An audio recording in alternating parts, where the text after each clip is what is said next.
ہم اپنے اس سلسلہ وار لیکچر جو ہیں کہ یہ دنیا کے اندر ہم ذلیل و خوار کیوں ہیں، اس سلسلے کو آگے بڑھاتے ہوئے آج ایک انتہائی پریشان کن موضوع کے اوپر چلتے ہیں، وہ یہ کہ فرقہ واریت، اس کے نقصانات۔ یہ لفظ بہت سادہ ہے کہ جی فرقہ پرستی آ گئی، فرقہ پرستی کے نقصان ہو گئے، اور اس وقت وہ اپنی آخری انتہا کو چھو رہا ہے کہ انسانوں کو قتل کرنا، مار دھاڑ قتل، دوسرے کی مذمت کرنا، دوسرے کو کم ثابت کرنا، اور خود سمجھنا کہ جنت کا ٹکٹ شاید اس کے فرقے کو ملا ہوا ہے، اور اس کے اندر اور اس کے اوپر خوش رہنا، یا یہ بس غور کرتے رہنا کہ بس میں جو ہوں میں ٹھیک ہوں، دوسرے بس غلط ہیں، یا وہ کیا ہے میں نہیں جانتا، لیکن بس میں ہی میں ہوں۔ اس کا ایک تجزیہ کرتے ہیں کہ فرقہ واریت ہے کیا، اور کہاں سے چل رہی ہے، کہاں تک پہنچ گئی ہے۔ اس کا ایک عام عوام الناس کی سطح کو بڑا سادہ اور سہل اور آسان سا ایک میں تجزیہ آپ کے سامنے پیش کرنا چاہوں گا، جو عام لوگوں کو سمجھ آئے، نہ یہ مذہبی اسکالروں کے لیے، نہ وہ مذہبی تقریریں کرنے والوں کے لیے، نہ ذاکروں کے لیے، نہ یا شیعہ سنی کے وہ لوگ جنہوں نے صرف تقریروں اور لفظوں سے اور اپنی روٹی کمانی ہے، ان کے لیے نہیں۔ یہ عام عوام الناس جو پورے ادھر یہاں بیٹھے ہوں، ان کے صرف کچھ ان کے سامنے یہ نقطہ نظر پیش کروں گا، یا کچھ باتیں رکھوں گا جس پہ خود غور کر لیں اور دیکھیں کہ کیا اپنی عبادتوں سے وہ فرقہ واریت میں گہرے ہوتے چلے جا رہے ہیں، یا خود شناسی کے اندر یہ سمجھ گئے کہ جنت کے حقدار صرف وہی ہیں، یا کہ وہ لاعلمی کے اندر اپنے آپ کو خود نقصان پہنچا رہے ہیں۔ ہم جہاں تک یہ سمجھتے ہیں کہ جو ظاہری طور پہ ہمارے یہاں یوں کہہ لیں کہ 4 فرقے ہیں، اور اگر آپ تھوڑی سی اور تقسیم کر دیں گے تو آگے جا کے 5 ہو جائیں گے، 6 ہو جائیں گے، 7 ہو جائیں گے، یعنی جن کو آپ نمایاں سمجھ سکتے ہیں، جن کی تعداد اچھی خاصی۔ اب یہ کہ اگر معاشرے کا جو ہم نے اصلی موضوع، ہمارا موضوع یہ ہے کہ تمام چیزوں کو جب تجزیہ کر کے جاتے ہیں تو پیچھے یہ نکلتا ہے کہ وہ ایک شعبے کے لوگ برے نہیں ہیں، ان کا اصل میں کردار بودا ہے۔ اب وہ چاہے پروفیشنل بن جائیں، انجینئر، سائنسدان، ڈاکٹر، وکیل، پولیس مین، جج، اور تعلیمی اداروں کے بندے، یا انسانوں کی فلاح بہبود کے ادارے، یا وہ لوگ، وہ شعبے اچھے ہیں، لیکن کام کرنے والوں کی ذاتی بوداپن کہیں کہیں اس کو بدنام کرا دیتا ہے۔ اسی طرح آپ یہ دیکھیں، میں یہ کہنا چاہوں گا یہ جو ہمارے مشہور موجودہ زمانے کے فرقے ہیں، جن کا نام ہر وقت زبانوں پہ رہتا ہے، وہ کیا ہے؟ میں یہ دیکھا، آپ یہ دیکھ لیں کہ سڑک پہ چلتے ہوئے، یا کاروبار کرتے ہوئے، یا مختلف شعبہ یاد میں لوگوں کو ملتے ہوئے، یا کسی دفتر میں چلے جائیں وہاں کلرکوں اور افسروں کو ملتے ہوئے، یا فوج پولیس میں جا کے ملتے ہوئے، آپ کہیں جا کے کیا ہمارے ملک میں کوئی ایک فرقے کے لوگ اتنے اچھے کردار کے ہیں کہ ان کو ملتے ہی آپ یہ کہہ دیں کہ چونکہ یہ فلانے فرقہ کا، لہٰذا اس برائی کے، اس معاشرے کی کمیوں کے باوجود یہ دیکھو کتنا اچھا بندہ بیٹھا ہو؟ کیا آپ کو کوئی ایک فرقے کے لوگ کہیں نظر آتے ہیں؟ یا نمایاں طور پہ آپ کو کہہ سکتے ہیں کہ جی چونکہ بریلوی فرقہ سب سے زیادہ، اور جہاں جاتے ہیں جہاں بریلوی بیٹھا ہوگا وہ کام ٹھیک ہو رہا ہوگا، اور باقیوں کا کوئی، یا جہاں اہل حدیث بیٹھا ہوا وہ خوبیاں ہیں، اور باقی، یا جہاں عام سنی بیٹھا ہوا ہے وہاں خیر ہی خیر ہے باقی، اور یا جہاں شیعہ بیٹھا ہوا سارے کام ہی اس کے وہ سادات کے نام کے اوپر جہاں جاتے ہی بندہ کہتے کہ واہ بچوں کے شیعہ بیٹھا ہے لہذا کام سارے ہو رہے۔ آپ خود دیکھیں گے کہ کہیں چلے جائیں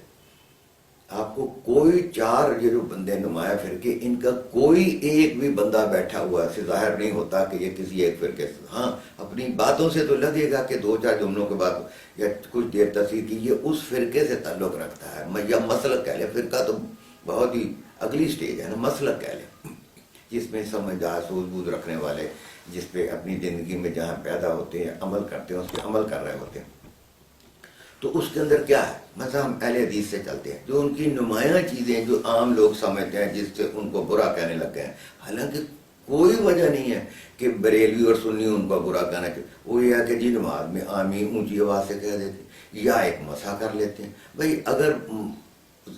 زمانہ قدیم سے اس میں تمام صالحین نے یہ فیصلہ کیا کہ جرابوں کے اوپر مسا ہو سکتا. اس وقت نہ جرابیں تھیں، نہ جرابوں کا وجود تھا، نہ اتنا کپڑے تھے، نہ ویسی جراب بنتی تھی. جب کبھی جرابیں بننی شروع ہوئیں اور آگے چلنی شروع ہوئیں تو پھر وہ علمی بحث شروع ہوگی، جراب کیسی ہو، کیسی موٹی ہو، کیسی پتلی ہو. پھر انہوں نے کہا کہ جی یہ زمانہ ہے کہ جی ایسی جراب ہو جو پہل کے آپ 1.5 میل چلے جائیں. کیونکہ کچھ نیک لوگوں نے، صالحین نے یہ کہا تو بات کے لیے ہمارا وہ معیار بن گیا کہ وہی ہونی چاہیے. جراب پہ ہوگا تو اتنی دور تک پیدل چلو جب تک پھٹے نہ تو جراب ٹھیک ہے، ورنہ نہیں ٹھیک. بھئی لفظ تو جراب آئے گا. اب وقت کے ساتھ ساتھ پتلی جرابیں آ گئیں، اب پھر مسئلہ ہو گیا. تو ہر دور میں حقیقت میں انہوں نے تو یہ تصور پیش کیا کہ پاؤں کو گندگی مٹی دور سے بچانے کے لیے اگر ایک چیز پہن لی ہے تو آپ اس کے اوپر ہاتھ پھیر لے تو مسا ہو جائے. اب اگر دوسرے لوگ یہ نہیں کرنا چاہتے نہ کریں، لیکن اب وہ فرض کر رہے ہیں کہ چونکہ مسا کیا ہے وہ نہیں ٹھیک. اب آپ دوسری طرف چلتے ہیں. اب بریلویوں کی کچھ چیزیں ہیں وہ اب یہ ان کو کافر کہہ رہا ہے، کوئی ان کو کافر کہہ رہا ہے. بات یہ ہے کہ نبی سے ثابت ہے کہ آپ قبروں پہ جائیں، فاتحہ پڑھیں، اپنے مرحومین کے لیے فاتحہ پڑھیں، یا کچھ دنوں چند موقعوں پہ حضور صلی اللہ علیہ وسلم خود چلے گا آپ کر لیں. اب ایک فرقے کے یا ایک مسلک کہنا چاہیے کہ وہ لوگ ہیں وہ اس کی اتنی شدت سے خلاف ہے وہاں جانے پہ کہ اصل میں تو کچھ لوگوں کی قبروں پہ جا کے ان کی عادتیں اور رسومات اتنی، اور اس کے ساتھ بھنگیوں اور چرسیوں کے اکٹھے ہونے سے ایک ایسی مکروہ شکل بن رہی تھی کہ انہوں نے اس میں اس کے نقصانات یا اس کو اندر اس سے پرہیز کی شروع میں تلقین کی، پھر اور شدت سے کی، پھر ایک اور شدت سے بن گیا. تو وہ ان کو اصل میں تو ہٹانا چاہتے تھے یا بتانا چاہتے کہ اس حد تک نہ جاؤ. اس چیز کو کرتے کرتے وہ ایک شکل بن گئی. وہ اس کو قبر پرست کہنے لگا، وہ اس کو اسلام سے خارج قرار دینے لگا. وہ اس کے بعد ایک تیسرا جو درمیان میں بیٹھے ہوئے ہیں. پھر کوئی سیاسی اسلامی مسلک پیدا ہو گیا. نہ ان کا وہ اپنے اسلام سے سمجھ رہے، وہ بظاہر تو اپنی فلاحی کام لے کے شروع ہوئے تھے. اسلام تو ان کا وہی تھا جو باقیوں کا ہے، وہ فلاحی کام لے کے شروع ہوئے. لیکن آج کراچی کے اندر وہ بار دار قتل و غارت بھتے میں اس کا نام بھی آ رہا ہے. اب شیعوں کی طرف لے لیں، ان میں اگر 2 نمایاں فرقے ہیں، یا تو کوئی یہ ثابت کر دے کہ جو پیٹ کے خون و خون ہو جاتا ہے، باقی پورا سال اس کا کردار اتنا اعلیٰ ہوتا ہے کہ جہاں کوئی نظر آیا کہ جی اچھے کردار کا تو فٹ کوئی کہہ سکے کہ یہ وہ ہے جو پیٹ کے اپنا خون و خون ہو جاتا ہے یہ ہے. اور یا جو اس پہ عمل نہیں کرتا، یا وہ اپنے کردار ثابت کر دے کہ ہم اسے بلتے ساتھ ہی سمجھ جائیں کہ چونکہ یہ اس مسئلہ کے لہٰذا بہترین کام اس ادارے یا اس منصب یا اس جگہ پہ ہو رہا ہے. لیکن آپ دیکھیں گے کہ جہاں مردی فوج ہو، پولیس ہو، جج ہو، عدلیہ ہو، اسکول ٹیچر، کہیں بھی کسی مسلک کے لوگوں نے کوئی نمایاں اپنے آپ کو خوبیوں کا اہل ثابت نہیں کیا. تو سامنے یہ آتا ہے کہ جس طرح کے ہم ہیں بس سارے ویسے اپنے اپنے کاموں میں اپنے اپنے مسلک کے حساب سے بس گھوم پھر کے یہیں پہ آپ کو آ کے محسوس ہوگا کہ ہم کردار کے بوتے. اب جو فرقہ پرستی ہے اس کے اندر بظاہر یہ ہو رہا ہے کہ ایک لوگ مسلک کے لوگ جب یہ سمجھتے ہیں کہ میں بہت ہی اچھا ہوں، یا یہ کہ دوسرا برا ہے یا بہت ہی برا ہے، تو وہ ایک دوسرے کے خلاف بھڑک اٹھے. ان کے خلاف غیر ملکی قوموں نے، این جی اوز نے، مسلکوں نے، مذہبوں نے پیسہ ڈالا، ان کو برباد کرنے کے لیے ان کو لڑایا، ان کو ایک دوسرے کی جھوٹی خبریں پہنچائیں اور ان کو لڑنے مرنے مارنے تک ان کے جذبات بھڑکائے، کرائے کے مولوی اور ذاکر لیے ان کو بھڑکایا. وہ پیچھے ہٹ جاتے ہیں اور یہ بے وقوف بھڑکتے بھڑکتے ٹکرانے پہ آ گئے، مرنے مارنے پہ آ گئے، بم چلانے پہ آ گئے، مر مر کے تباہ و برباد ہو کے بے حال ہو گئے، موتوں کے جنازے اٹھا کے. تو پھر انہیں کچھ سمجھ آنے لگی کہ مار کے بھی کچھ نہ بنا، بلکہ یہ ہوا کہ اس فرقے کے ادھر کٹر ہو گئے، اس کو ادھر کٹر ہو گئے. چلے تھے گھر سے کہ اس کی برائیاں دور کریں، پتہ لگا کہ کئی سو اپنی لاشیں لے کے وہ کئی سو اپنی لاشیں لے کے اپنے زخم چاٹ رہے ہیں اور بھلائی کسی کی بھی نہیں ہوئی. تو اصل میں آپ غور کریں تو آپ کو یہ نظر آئے گا کہ تمام فرقے جس کے حقیقت میں پیچھے اچھے لوگ جو تھے وہ مسلک کہلاتے تھے، جو متشدد نہیں تھے. پچھلے اگر 30 سال پیچھے چلے جائیں تو کوئی سر نہیں تھا پاڑتا، کوئی کچھ نہیں تھا کرتا، بس چل رہے ہیں. قابل برداشت، صدیوں سے زمانہ قابل برداشت حالت میں جا رہا ہے. یہ جو بنا کہ آخری سٹیج ہے یہ فرقہ پرستی. اس سے پہلے ایک مسلک کی تھی، تو غور کرنے پہ آپ کو معلوم ہوگا کہ اصل میں ہمارا اس علاقے کے، اب تو ہمیں اپنوں سے کرتا ہے نا، ہمیں بھارت کے لوگوں کے کردار سے ہمارا کردار بولتا ہے، وہی جو کوئی 10-20 بنیادی خوبیاں ہیں جس کے اندر ہے کہ سچ بولنا، دوسروں کا بھلا چاہنا، سچی گواہی دے دینا، کہ ملاوٹ نہ کرنا، ناپ تول میں کمی نہ کرنا، تان تشنی نہ کرنا، لوگوں کے نام نہ رکھنا، غیبت نہ کرنا، اور مقابلے بازی کے رجحان نہ کرنا۔ اگر ہم اس کے اندر، اس کے اوپر ہم دیکھیں تو یہ ہوگا کہ یہ ہماری کچھ ذاتی کمزوریاں ہیں۔ ہم نے ہمارے گھروں میں، ہمارے اسکولوں میں، ہمارے معاشرے میں جہاں بھی کچھ لیکچر بازی، گھر میں تو پھر چھوٹی موٹی ماں باپ کچھ سمجھاتے رہتے ہیں، لیکن اور جگہ جا کے صرف خوبیاں بیان کرنے کے لیے رہ گئے، یا صرف انبیاء کے کردار پہ لیکچر ہوتے ہیں، یا صرف شیعوں کے اماموں کے کردار پہ لیکچر ہوتے ہیں، جہاں تک اب کوئی بندہ نہیں پہنچ سکتا۔ سنی حضرات اپنے جہاں جا کے لیکچر میں بس صرف سر جھکائے بیٹھے سنتے رہتے ہیں، کیونکہ نبیوں کے معیار پہ تو پہنچ نہیں سکتے، اور بہت جلیل القدر علماء اولیاء کرام پہ بھی نہیں پہنچ سکتے، لہٰذا وہ چپ ہو جاتے۔ وہ دوسری طرف اماموں کی بات شروع ہو جاتی ہے، وہ بھی چپ ہو کے بیٹھ جاتے ہیں، کیونکہ ان کا کردار تو نہ اب ان سے بننا ہے، نہ وہ دور واپس آنا ہے، نہ ان لوگوں نے واپس آنا، لہٰذا شیعہ تو بالکل ہی اپنے اماموں کے درجے کو نہیں پہنچ سکتے۔ سنیوں کا یہ ہے کہ اولیاء کرام کا ایک نام چلتا ہے کہ جو پہلے اولیاء کرام تھے اب بھی پیدا ہوتے ہیں، چلتے جائیں گے، چاہے ان کی کچھ کوالٹی میں کچھ اس میں کمی ہوتی رہے گی ایمان ثواب کے اندر، لیکن ایک لفظ جو اولیاء کرام چلتا ہے وہ چلتے جائیں گے۔ پھر کچھ ایسے لوگ ہوتے ہیں جو ذرا کلندری لائن میں چل پڑتے ہیں، یا اللہ تعالیٰ نے ان کے مقدر میں یہ لکھا ہوتا ہے۔ تو آپ دیکھیں گے کہ تمام جگہ، اب ہم مسلک لیتے ہیں، آپ چاروں مسلک ذہن میں لے ہیں، اس کے اندر آپ یہ دیکھیں گے جو وہاں حقیقتاً کامیاب ہے وہ وہی بندہ ہوگا جو اپنا خود ذاتی زندگی میں اپنا محاسبہ کرتا رہا، اس نے اپنے اندر خوبیاں پیدا کی، وہی خوبیاں جس کا ہمارے اندر انتہائی فقدان، اس کے ماں باپ نے اس کی تربیت کی، پھر اس نے خود غور و خوض کر کے اپنے آپ کو منفی برائیوں سے دور رکھا، کچھ خوبیاں پیدا کی، پھر ان پہ عمل کیا، علم حاصل کیا، غور و فکر کیا، اس پہ عمل کیا، بھلائی کا کام کیے، تو وہ دیکھیں گے وہ لوگ اپنے اپنے مسلک میں نمایاں اور اچھے سمجھے جاتے ہیں۔ جو ان سے کم ہے، جن کا علم بھی کم ہے، عمل بھی کم ہے، مطالعہ بھی کم ہے، اور اس کے علاوہ یعنی عام اخلاقی قدروں میں بھی ذرا کہ وہ ڈھیلے ہی سمجھ لیں، اس طرح کے ہوتے ہیں، وہ اتنے نمایاں نہیں ہوتے۔ یہ جو لوگ ہیں جن کے اندر عام انسانی خوبیاں، یعنی جو دنیا کے ہر جگہ چلے جائیں جو خوبیاں ہونی چاہیے، تو جو لوگ ان مسلکوں میں، وہ لوگ جن کے اندر عام اس انسانی خوبیوں کی کمی ہوتی ہے،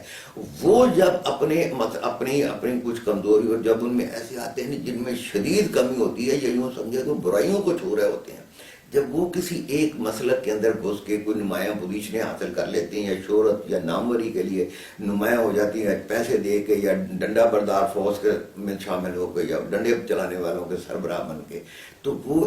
چونکہ ایک نفسانی خواہش ہے کہ میں نمایاں ہوں، مشہور ہوں،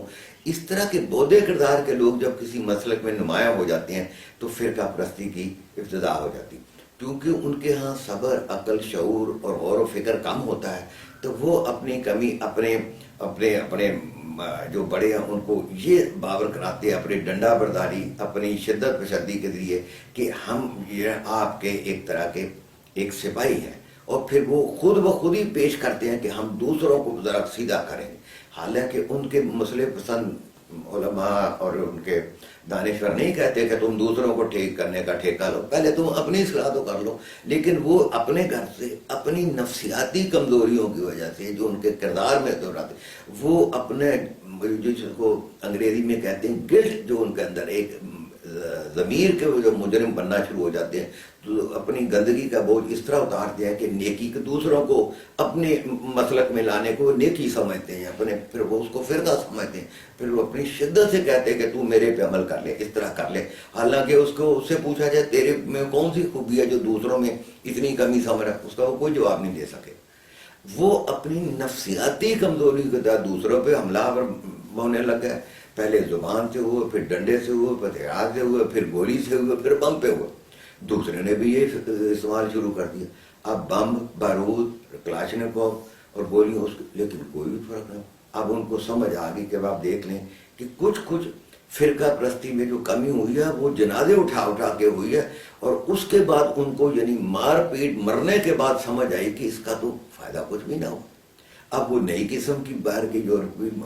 قوموں نے ہم پہ مسلط کر دیے، کبھی القاعدہ مسلط کر دی، یہ مسلط کر دیے. یعنی پہلے کسی سے اگر یمن میں یا سوڈان میں کوئی چیزیں ہو رہی تو ظاہر ہے پاکستانی سارا دن سوڈان اور یمن کی تو خبریں نہیں پڑتے. ان سے وہاں کچھ کام کرائے، پھر ان سے عراق میں کرائے، شام میں کرائے، ایران میں کرائے، افغانستان میں کرائے، پاکستان میں کرائے. تو یہ چند قوموں کی جو 4-5 قومیں ہیں یا ملک ہے یا قومیں ہیں جو کہ عیسائیت میں تو بے شمار ملک ہے، وہ ان کو خطرہ صرف خطرہ نہیں ہے. ہم ایسے ہی مسلمانوں نے مجبور کر لیا کہ ہمیں ان کو اسلام سے خطرہ، کوئی اسلام سے ہم کو خطرہ نہیں. انہوں نے مسلمانوں کو دیکھ لیا کہ بودھے اتنے ہیں کہ ان کا کردار ہی نہیں، ان سے کس کو خطرہ ہو. ہم تو صرف ہے کہ گوشت پوش ہڈیوں کے اور جنسیات کے بنے ہوئے ایک بت ہیں جو مرد عورت قریب آتے ہیں، بچے پیدا کر دیتے ہیں، بوڑھے ہو جاتے ہیں، مر جاتے ہیں. تو وہ تو جانور بھی وہی کام کرے. جانور کو تو یہ ہے، بلکہ سب سے اچھی مخلوق تو میں سمجھتا ہوں گھوڑے اور گائیاں بھینسیں اور کٹے ہیں، جن کے لیے انسان سارا دن کام کرتا ہے. ان کے لیے چارہ اگاتا ہے، چارہ کاٹ کے لاتا ہے، اس کو ایسے پیش کرتا ہے جیسے وہ بادشاہ سلامت ہو. پھر اس کو گائیوں مجھوں کو ان کا گوبر خود دھوتا ہے، چاہے اپنے بچے کو نہیں اس کا دھوتا، لیکن گائیوں مجھوں کو بھینسوں کو صاف کرتا ہے، پھر اس کو پانی سے نہلاتا ہے، پھر اس کو ٹیکے لگواتا ہے. یعنی اپنی بھینس کا آج کل کا ایک بندہ غلام. اب آپ دیکھیں اگر شیعہ بھینس پالے یا سنی یا وہابی یا بریلی پالے، وہ سارے بھینس کے گوبر صاف کرنے میں، نالے دھلالے میں، کام کرنے میں اس کے ملازم بنے ہوئے ہیں، لیکن اپنے نفس کی گندگی صاف کرنے کی طرف نہیں آتے. بھینسیں ان سے کام لے رہی ہیں، کتے ان سے کام لے رہے ہیں، کھوتے ان سے کام لے رہے ہیں. یہ ساری اب جانور کو بھی ہم ان کے خدمتگار بن چکے. یہ ہمارے اپنے مال اپنے آپ کو صاف نہیں کرتے. بات یہ کہ کچھ بھی نہیں رکھا کسی ایک فرقے میں یا ایک مسلک میں. کوئی جراب پہ مسا کرے یا نہ کرے، قیامت کے دن یہی ہوگا کہ فرض کرے کہ اگر ہمارے آج کے دور کے جو دوسرے سمجھتے ہیں سنی کہ جی جراب پہ مسا جائز نہیں ہے، تو قیامت کے جب ہوگا ادھر اللہ کھڑا کر لے گا، اس کی نمازیں سامنے کر لیں گی. فرض کرے کسی نے 1,00,000 نماز پڑھنی تھی، اگر اس کی 35,000 نماز مسا والی نہیں کرے، وہ اللہ خود فیصلہ کر دے گا. قبول کر لے گا تو ساری نمازیں قبول، نہیں قبول کرے گا تو فرض ہے 35,000 نمازیں کاٹ کے کہہ دے گا اللہ بھائی تو نے 65,000 نمازیں قبول، 35,000 کا حساب دینی تو جوتے کھا، اور ان کا چھتراوا شروع ہو جائے. اس طرح باقی بریلی ہیں جن کو وہ قبر پرست کہتے ہیں. جہاں تک ان بریلیوں کو تعلق ہے جو وہ جائیں گے، فاتحہ پڑھیں گے، ان کے لیے دعائیں خیر کریں گے، واپس آ جائیں گے عقل شعور سے اس کو حدیث سنت سمجھتے ہوئے اور عقل شعور کے دائرے میں رہتے ہو، تو وہ نیکیاں سمیٹ لیں. لیکن جو جاہل ترین بدترین گنڈے، بدماش، قاتل، زانی، بدکار لوگ جا کے صرف اپنی نفسیاتی احساس گناہ کے ساتھ کچھ وہ تسکین پہنچانے کے لیے اپنی روح کو جاتے ہیں، کوئی وہاں سجدے کر رہا ہے، کوئی الٹا پلٹا ہو کے ناچ رہا ہے، کوئی بھنگ پی رہا ہے، کوئی چرس پی رہا ہے، کوئی ایک اللہ والے نے بھی یا جو اس عملیات کی لائن میں ہوتی ہے اگر وہ بھنگ پونگ اٹھ کے پی بھی دی تاکہ میری توجہ کا ارتقا زیادہ ہو جائے، تو اس سے اگر باقی اس کے سامنے 19 بیٹھے ہوئے یا بیٹھے ہوئے بھی بھنگ پینے لگے، ان پہ تو کوئی اثر نہیں ہوگا بھنگ کا یا اس نتیجے کا. وہ تو ایک بندے نے فرد کو ایسے ہے جیسے کہ ہم نے وہ جو انگریزی کے اندر ہم نے بعض جو گولیاں کھا لیتے ہیں نیند آور یا نشہ آور یا وہ کچھ سکون حاصل کرنے کی جو گولیاں، وہ بھی اپنی توجہ مرکوز کرنے کہتے ہی ہیں کہ ہماری توجہ مرکوز ہو جاتی ہے، باقیوں سے ہمارا دماغ ہٹ جاتا ہے. تو وہ اگر چند کو تو شاید معاف ہو جائے، باقی معاشرے کا تو معاف نہیں ہوگا کہ تم چرس کے سگریٹ پی لو، بھنگ کے پی لو، کہ چونکہ تم کہتے ہو کہ درویش بیٹھا قبر پہ بھنگ چرس کے سگریٹ پی رہا ہے تو میں صرف چرس کا سگریٹ پی کے میں درویش بن جاؤں یا نیک بن جاؤں. بھائی چرس نے چرس والے کام کرنا ہے. تو وہ تو پیچھے علم اور غور و فکر و تدبر ہے جس کے بعد وہ شاید ایک توجہ یکسوئی کے لیے چرس پی کے تو شاید کچھ اور وہی کام کرے تو کچھ کہتے تم تو وہاں کے تمہارا تو پتہ کٹ جائے. اگر یہ سارا دن بیٹھ کے اولیاء کرام کی کرامتیں سنائی جاؤ تو عام بندہ آج کے دور کا جس نے نوکری بھی کرنی ہے، بزنس بھی کرنی ہے، گھر بار کا بوجھ اٹھانا، بیماریوں کو کرنا، وہ تو اللہ نے دنیا کو ولی بنانے کے لیے تو پیدا ہی نہیں کیا. ولی تو سارے فرشتے ہیں جن کو وہ خطا وہ ولیوں سے بھی اس طرح کے وہ خطا کرتے ہیں. تو ولی اللہ نے ہر شعبے میں کچھ لوگ پیدا کرنے، جو ان کے لیڈر بنانے ہیں وہ بہت ہی تھوڑے کرنے ہیں. ایک لائن میں ہم ان کو ولی کہہ دیتے ہیں، ایک لائن ان کے اندر ہم ان کو سربراہ کہہ دیتے ہیں، ایک لائن کے لوگوں کو ہم لیڈر کہہ دیتے ہیں، ایک لائن کے لوگ ہم کچھ اور کہہ دیتے ہیں. تو یہ تو اللہ نے ہر جگہ تھوڑے ہی رکھنے، اور ہر بندہ تو وہ حاصل نہیں کرتا. ہاں ان سے کچھ تقویت آپ حاصل کر سکتے ہیں. تو چلنا تو یہ ہے کہ معاشرے کے تمام لوگوں نے جس چیز سطح پہ انتہائی غریب اور جاہل، تھوڑا سا بہتر، تھوڑا معاشی بہتر، اس سے بہتر تعلیم یافتہ، زیادہ تعلیم یافتہ، یا بہت تعلیم یافتہ اور عقل اور شعور و مذہب سے بے بہرا، یا بہت علمی شعوری عملی لیکن مالی طور پہ کمزور، معاشرہ تو ان لوگوں پہ چل رہا ہوتا ہے. تو ان لوگوں کا یہ ہے کہ ہمیں جو فرقہ واریت ہے بڑی خوشی سے آپ کو ہونا تو یہ چاہیے، آپ اپنے مسلک پہ عمل کریں، دوسروں کو بھی پڑھیں. ہم یہ چاہتے ہیں کہ ہم کوئی کتاب رسالہ ہماری نظر سے نہ گزرے. یہ کوئی شجر ممنوع ہے. کسی جگہ جائیں، ایک بندہ لیکچر میں ہماری جذبات بھڑکائے، ہماری عقل شعور پہ پردہ ڈال دے، ہمارے بونگا بنا دے، نیم پاگل بنا دے، پڑھ جاؤ، مار جاؤ، قتل کر دو، لوٹ لو، کھا لو. دوسرے وہ جہنمی ہیں، ان کو جہنمیوں کو جنت میں گھسیٹنے کے لیے ہر فرقہ لگا کہ اس کا جہنمی میں اپنی جنت میں لے آؤں گا. اتنی کیوں محنت کر رہے ہو؟ دوسروں کے جہنمیوں کو کیوں اپنی جنت میں لانے کے چکر میں پڑے ہو؟ وہ آپ کو جہنمی سمجھ رہے، تم ان کو جہنمی سمجھ رہے ہو. میں تو کیا بات بنی؟ دوسروں کو سمجھاتے سمجھاتے تو ان کے جہنمیوں کے لسٹ میں داخل ہو گئے، اور ان کو سمجھاتے ساتھ تم نے ان کو جہنمیوں کا درجہ دے دیا. بھائی جہنمی دینے کے لیے فکر نہیں کرو. جس دن آنکھ بند ہوگی مرتے ہو، اسی دن کے بعد کسی کوئی دوبارہ اٹھ کے اس دنیا میں نہیں آیا. اس کی جہنم اور اس کی جنت وہیں شروع ہو جائے گی. آج تک کسی نے پلٹ کے شیعہ نے قبر میں نہیں کہا کہ ہم 100% کو امام جو ہے نا وہ جنت میں یا دو برزخی جنت میں لے گئے، یا سنیوں کی قبر سے آواز نہیں آئی کہ ان فلانے امام غوثوں نے اور کتبوں نے اور عالموں نے ہمیں سیدھا جنت میں پہنچا دیا، برزخی جنت میں. کوئی پتہ نہیں چلا. تو غور فکر کرنے کی آپ یہ دیکھیں کہ فرقہ تو نام ہے، ایک مسلک کے اندر تشدد آنے. وہ تشدد اصل میں وہ لوگ لاتے ہیں جو اس کے حقیقی سربراہ نہیں ہوتے، وہ عارضی اور باہر سے آئے ہوئے نفسیاتی مریض ہوتے ہیں، جو اپنے کرداروں کا بوجھ اور گلٹ لے کے جب اس مسلک میں گھس کے اور کچھ ناموری اور شوز کی خواہش حاصل کرتے ہیں، تو کوئی ڈنڈے سے کوئی پیسے سے وہ حاصل جب کر لیتے ہیں تو انہوں نے اس کا کوئی مظاہرہ تو کرنا ہوتا ہے. اب اپنوں کو تو سر پھاڑ نہیں سکتے، پھر وہ دوسری طرف چل پڑتے ہیں. یہ فرقہ بن جاتا ہے. وہ قتل و غارت ہونے شروع ہو جاتی ہے. پہلے جو ہوتا تھا زبان چلتی تھی، پھر گریبان پھٹنے لگ گیا، پھر ڈنڈے چلنے لگ گئے. اب یہ ہے کہ جنت میں دوسرے فرقے کے دوزخ سے نکالنے کا عمل اتنا تیز ہے کہ میں جلدی سے ان کی دوزخ سے نکال کے اپنی جنت میں ڈال دوں. اب رائفلیں، پستولیں اور بم استعمال ہوتے ہیں. ہر فرقہ دوسرے کے دوزیوں کو اپنی جنت میں لا کے ڈالنے کے لیے دوسرے پہ بم چلا دیتا ہے. ماشاء اللہ ماشاء اللہ سبحان اللہ. یعنی بجائے کہ عقل و شعور سے انسان بنا ہے، وہ کہتا ہے اس کو قبر میں پہنچا دو. تو یہ تو کوئی بات نہ ہوئی کہ دونوں کو مار کے اور شدت بڑھ گئے، اور جب حال ہو جاتے ہیں تو پھر زخموں سے چور چور ہو گئے، تو پھر کچھ سوچتے ہیں اب ہمیں کیا کرنا چاہیے.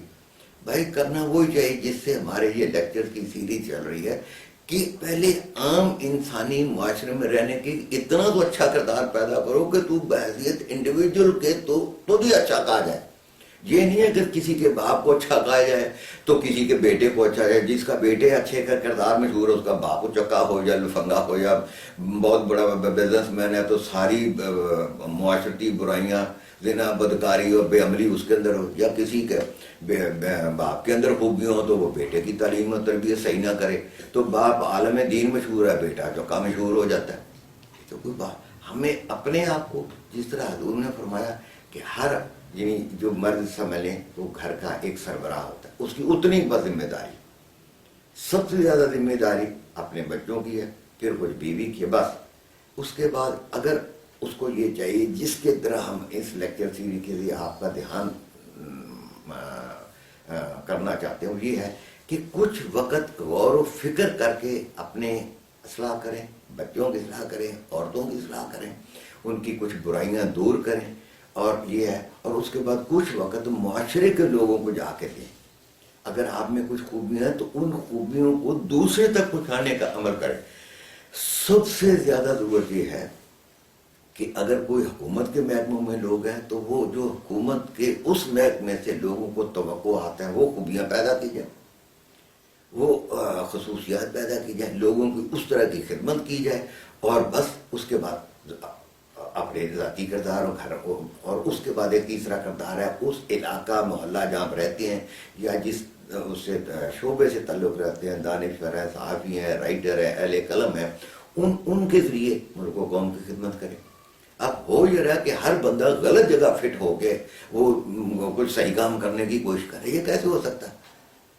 اب ہم بندوق کے اندر گنڈیری فٹ کر کے تو اسے فائر تو نہیں کر سکتے، گنڈیری فائر وہیں ہوگی کہ گنڈیری کا جوس آپ کے سامنے گر جائے گا، آپ کا دشمن تو نہیں مرے گا، گنڈیری کی گنڈیری ہے۔ تو خدا رہا یا تو بندوقوں سے گنڈیریوں کا کام لے لیں، ہم گنڈیری قوم کو برباد کر دیا۔ تو ہمیں اپنی اصلاح کرنی چاہیے، اور اگر ہم سمجھیں کہ ہم ذرا اچھے ہیں تو ہمیں دوسروں کو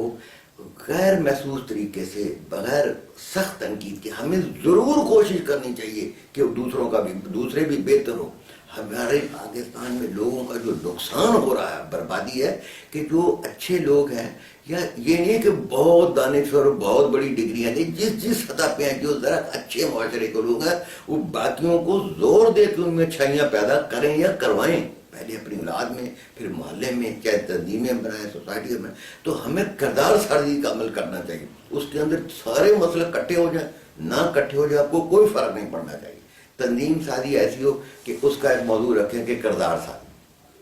لوگوں کو یوں کہہ لیں کہ لیکچر دینے کے بعد ان سے چاہے حلف اٹھوائیں کہ میں جھوٹ نہیں بولوں گا، میں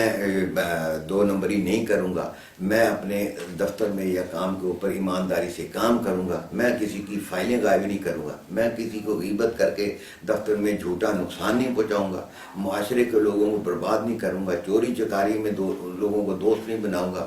غلط لوگوں کو ان کی حمایت نہیں کروں گا۔ یعنی اتنا لمبا موضوع ہے، یہ اگر ہم خوبیاں پیدا کر لیا اور تھوڑی ہمت کریں،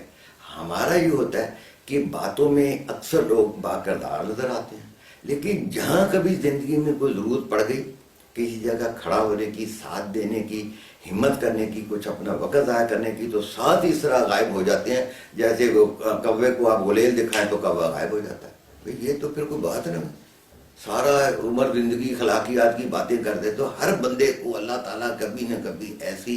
سچویشن میں ڈال دیتا ہے، امتحان میں ڈال دیتا ہے کہ اس کو ایک 2 گروہ میں سے ایک کا جو ہے نا اس کی نمائندگی کرنی پڑتی ہے، حق کا ساتھ دینا پڑتا ہے۔ اب حق ہی پاکستان کے اندر ایک ایسا مسئلہ بن گیا کہ اب یہ حق ہی نہیں رہا، ہر چکا اپنے آپ کو حق پہ سمجھنے لگ پڑا، ہر برا اپنے آپ کو یہ کہتا ہے میں، وہ اپنی بندوق اور رائفل سے اپنی بات بنوا لیتا ہے، وہ بشک کہتا ہے کہ میں حق پہ نہیں ہوں۔ ہر جاہل یہاں کا حق پرست ہے، جو نکما ہے اس کا نام حق پرست بن گیا، جو کھٹو اور نقصان پہنچانے والا وہ اپنے آپ کو حق پرست کہنے لگ گیا۔ تو حق پرستی کا آج تو ایک نئی اصطلاح بن گئی اس قوم کے اندر، حق پرست، یعنی حق نام کی کوئی چیز نہیں ہے۔ یہ تو بہت گہرا لفظ ہے حق جو ہے، لیکن ہم نے اس کو بھی ایسے بنا دیا جتنا ٹیشو پیپر ہے۔ حق پرست، حق میں حق پہ ہوں، ہر بندہ کہنے لگ گیا میں حق پہ ہوں۔ یعنی حق کے سے کبھی وہ مراد سچ لیتا ہے، کبھی وہ مراد یہ لیتا ہے کہ یہ میری ضرورت ہے جو معاشرہ پوری کرے، کبھی اس کو مراد یہ لیتا ہے کہ میں جو جرم کر رہا ہوں نا اس پہ مجھے نہ ٹوکا جائے، اس کو بھی حق سمجھنے لگ پڑا۔ تو یہ کون سا حق ہوا بھائی؟ تو حق کے مقام تک پہنچنے کے لیے تو بہت زندگی چاہیے، مطالعہ، شوق، عمل، اور اس پہ کرنا، اپنی اصلاح کرتے رہنا، پھر جا کے انسان کسی ایک آدھ شعبے میں کہہ سکتا ہے کہ میں حق کی بات کر رہا ہوں۔ خالی کولی بیانوں سے حق نہیں ہوتے، یا مولوی کے کھڑے، وہ مولوی تو خالی تقریریں کر رہا ہے، اس کے سامنے کوئی عملی کیا اسے کہتے ہیں کوئی صورت حال تو درپیش ہی نہیں آتی مولوی کو، وہ تو ایک ایبسٹریکٹ لیکچر دے رہا ہے اخلاقیات کے، اس کو عملی زندگی میں تو کبھی نہیں گزرنا پڑتا، جب گزرنا پڑتا ہے تب پتہ لگتا ہے کہ مولوی بھی پودا نکل آتا ہے۔ عدالت میں لے جاؤ جھوٹی شہادت پہ مان جائے گا، وہ کسی اور کام پہ لے جاؤ وہ بھی 2 نمبری کر جائے گا۔ تو یہ جہاں جہاں اس کا واسطہ پڑتا ہے، اگر 10 میں سے 3-4 جگہ بھی ڈنڈی مار گئے تو زیادتی ہو گئی نا۔ تو ہر جگہ ہر بندے سے کچھ توقع کی جاتی، اس کی عمر کے لحاظ سے، اس کے مرتبے کے لحاظ سے، اس کی تعلیم کے حساب سے، معاشرے میں سماج میں اس کے مرتبے کے حساب سے، تو ہمیں اس حساب سے تو چلنا چاہیے۔ ہم اب یہ ہو رہا ہے کہ گندے ترین لوگوں نے جو معاشرے میں شہرت حاصل کر لی ہے، یا نمایاں پوزیشن میں آ گئے، یا ٹیلی ویژن ریڈیو پہ آنے لگ گئے ہیں، ان کی وجہ سے ہم کچھ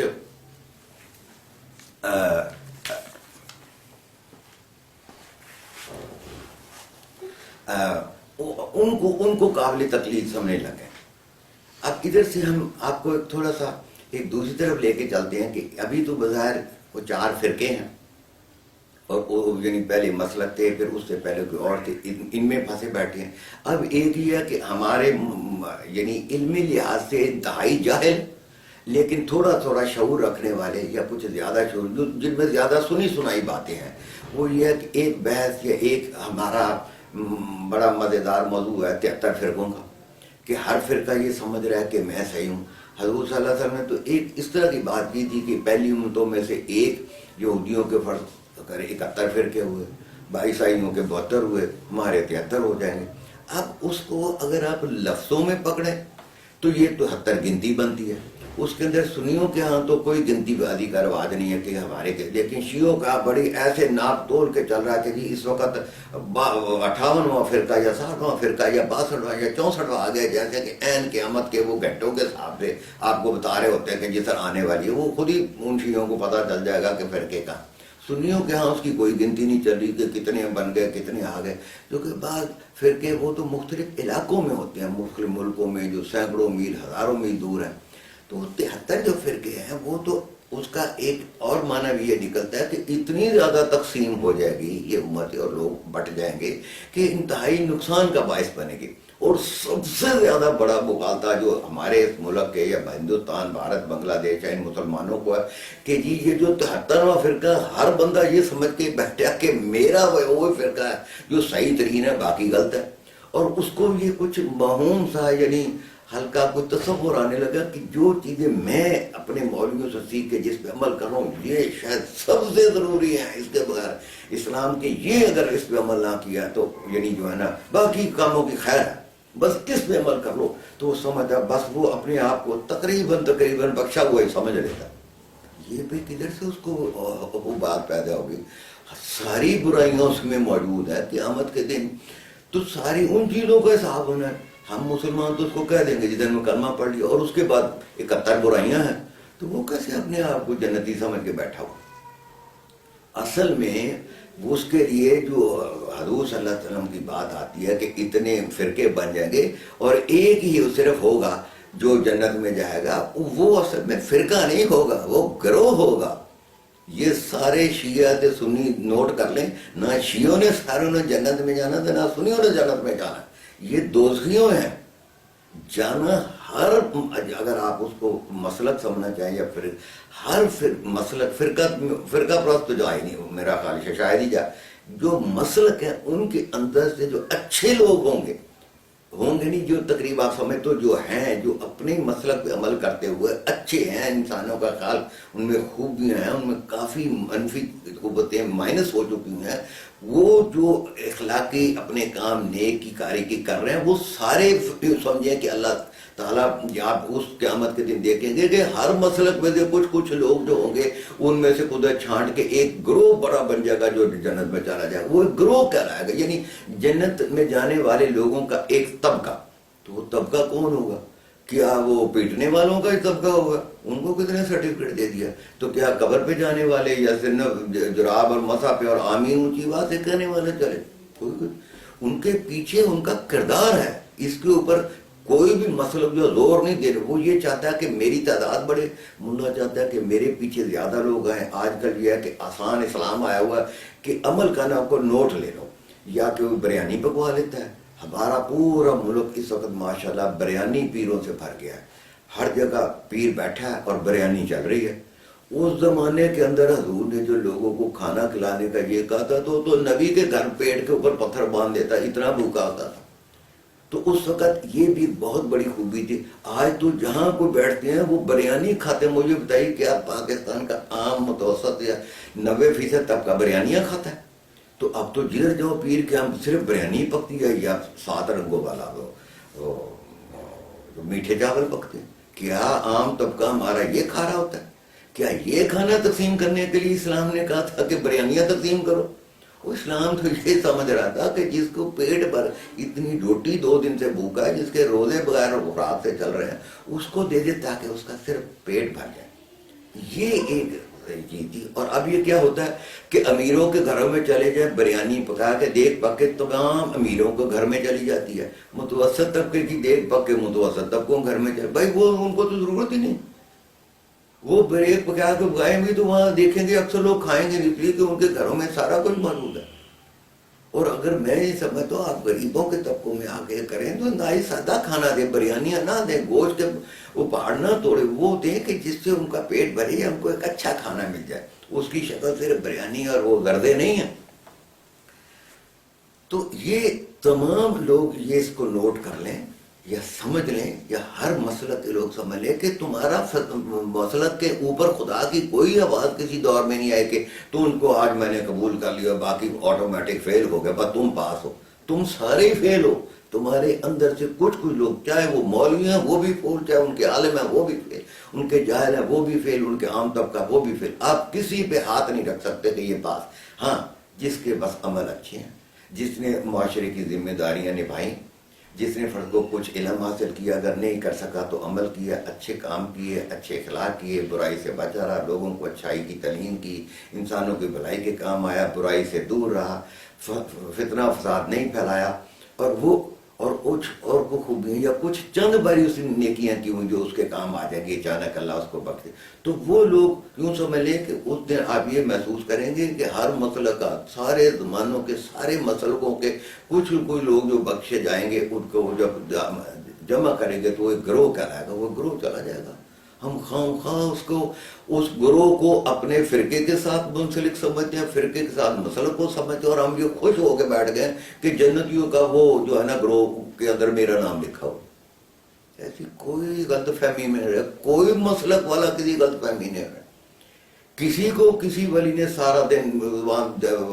پار کرانے کا ٹھیکہ نہیں دیا. اگر کچھ اولیاء کرام نے یا اماموں نے یہ کہا ہے کہ میں دامن بنوں گا یا میں یہ کروں گا، وہ ایک جملہ تھا، وہ تو اپنے زمانے کے لوگوں کو کہہ رہے تھے. تو پھر تو ہم اگر یہ گارنٹیاں دے دیں کہ جو غوث پاک کہہ گئے یا حضرت علی کہہ گئے کچھ سارے بخشے گئے، تو پھر ہم میں اور عیسائیوں میں فرق کیا رہ گیا؟ عیسائیوں نے خود ہی حضرت عیسیٰ پہ لیبل لگا دیا کہ وہ اپنے ہمارے تمام کے گناہوں کا بوجھ اٹھا کے سولی پہ چڑھ گئے، اب ہم سب بخشے ہوں. تو ہم تو پھر تقریر ویسے بن گئے جو مرضی عمل کریں. وہ جو کئی صدیاں پہلے ایک غوث امام آیا تھا وہ ہمیں بچا لے گا. ہمیں یہ سمجھ خیال آتا ہے کہ 11ویں کے دن ہم نے کوئی بریانی بانٹی، ساتھ ہی غوث پاک کے وہاں گھنٹی بجے گی ان کے کمپیوٹر پہ اور میں بخشا جاؤں. یہ تو بات نہیں ہونی. غوث پاک کو تو اس وقت تو دنیا میں کوئی ایسے لگے گا جیسے 80 کروڑ بندہ تو غوث پاک کو ماننے مرید بیٹھا ہو. تو انہوں نے کب کہا کہ میں ساری کائنات کو بخشوانے کا ٹھیکیدار آ گیا؟ لاکھوں اور اولیاء کرام بھی ہے، ان کے بھی مرید ہوں گے، ان کے بھی سارے مریدوں نے نہیں بخشا جانا. حالانکہ کئیوں نے ان سے یہ جملے منصوبہ ان کا کہ میں تمہارا ضامن بنوں گا. بھائی ضامن اس کا بنے گا جس کے اپنے بھی تو پلے کچھ ہوگا نا، کوئی کردار کچھ ہوگا تو پھر ہی کچھ کمی بیشی ہوگی تو وہ اللہ سے دعا کر دیں گے. جتنی اللہ ان کو اجازت دے گا کہ تو 10 بندے بخشوا لے، تو 50 بخشوا لے، تو 70 100 1000، یہ تو اللہ کی اس توفیق پہ ہے. ہاں کچھ عمل ایسے ہیں یا کچھ نبیوں نے بشارت دی ہے کہ اس طرح کے لوگوں کو اللہ کسی کو کہہ دے گا تو 2 بندے بخشوا لے، کسی کو 10 یا کسی کو 30 یا کسی کو 70. اس طرح کی چند چیزیں ملتی ہیں کہ ان لوگوں کو یہ اجازت دی جائے کہ تم اتنوں کو بخشوا لو. تو آپ کسی بھی نیک بندے کا تصور کر رہے ہیں اپنے ذہن میں، مختلف جو دور میں آئے، تو اگر ان کی تعداد کا تصور کر لیں، فرض کریں غوث پاک کو اجازت ہو کہ تو 1 کروڑ کو بچوا لے، تو اس وقت تو آج 2015 میں فرض کو اگر 85 کروڑ بندہ غوث پاک کا ماننے والا، ان کو کل اجازت کروڑ کی ملی تو کیا آپ کا نام آئے گا؟ غوث پاک کو اس وقت وہ 561 ہجری میں فوت ہوئے تھے، آج 1435 ہجری چل رہی، تو کتنا ہو گیا؟ کوئی 850 900، تو کتنے کروڑ بندہ آ گیا؟ ان کا ٹھیکہ وہ لے لیں گے. وہ تو عمل کی دعوت دے کے، علم کی دعوت دے کے چلے گئے. تو ہمیں یہ بھی غور کرنا ہے کہ ہم اپنے آپ کو تقریباً بخشا ہوا سمجھ کے بیٹھے ہیں اور اپنے مسئلوں کو تقریباً بہترین سمجھ کے بیٹھے ہیں، اور اپنی اصلاح سے بے نیاز ہو کے بیٹھے. تو یہ وہی بربادی کا راستہ ہے جو پاکستان میں نظر آ رہا ہے. بربادی، پریشانی، بے سکونی، قتل و غارت، جھوٹ، مکر، دھوکہ، رشوت، اور ہم اتنے بے سکون ہو گئے کہ ہمارے گھروں کے سکون اڑ گئے. رشوت خوری سے ہم نے برباد ہو گئے کہ ہمیں کچھ راستہ نہیں سوجھ رہا. تو آپ کو اسی راستے پہ ہمیں لانا پڑے گا جو ذرا لمبا ہے. اور اب ہر پاکستانی یہ چاہ رہا کہ چند سال میں یا کوئی لیڈر آئے، وہ کوئی ایک ڈنڈا گھمائے، میرے اندر پھیرے، ڈوئی پھیرے، اور ہم سارے ٹھیک ہو جائیں. بھائی لیڈر تو سیاسی لیڈر یہ تو ابتدائی کرپشن سے کرتے ہیں. کرپٹ ترین بننے سے بھی کوئی اصلاح کی ضرورت ہے تو ان سے بھی کچھ ہونا. تو سب سے اگر آپ بہتر چاہتے ہیں تو جو لوگ بڑے ہیں، درمیانی عمر کے یا نوجوان ہیں جو اپنا کردار شروع کریں، وہ یہ سمجھنے کہ سب سے ضرورت ہے اپنے کردار کو اصلاح کی. اپنے کردار کے اوپر نظر رکھنی شروع کر دیں. جیسے حضرت عمر نے یہ کہا تھا کہ رات کو جب سو تو اپنا احتساب کیا کرو کہ میں نے دن میں کیا کیا یا مجھے کیا کرنا چاہیے، میں غلطی کی تو کوشش کرو. یہ بہت بہترین. آپ 2 منٹ رات کو سوتے ہو کہ سوچے کہ کوئی دن میں کیا کیا واقعات پیش آئے تو کہیں کردار کی اور عمل کی ضرورت پڑی تو کیا میں نے اپنا حق یا بحیثیت انسان کے حق پورا کر دیا، سچ کا ساتھ دے دیا، برائی سے نفرت کر دی یا نہیں کیا. اگر ہم صرف رات کو یا ہر ہفتے کے بعد 2 منٹ سے اپنا خود کردار کے احتساب کر لیں تو میرا خیال یہ معاشرہ تب جنت بنے گا کہ جب ہم تھوڑی اپنی خامیاں اور برائیاں دور کرنی شروع. تو اس سے انشاءاللہ ایک تب چند سالوں میں جا کے ایک بہترین قسم کی قوم کے اوپر نیک آثار پیدا ہو جائے.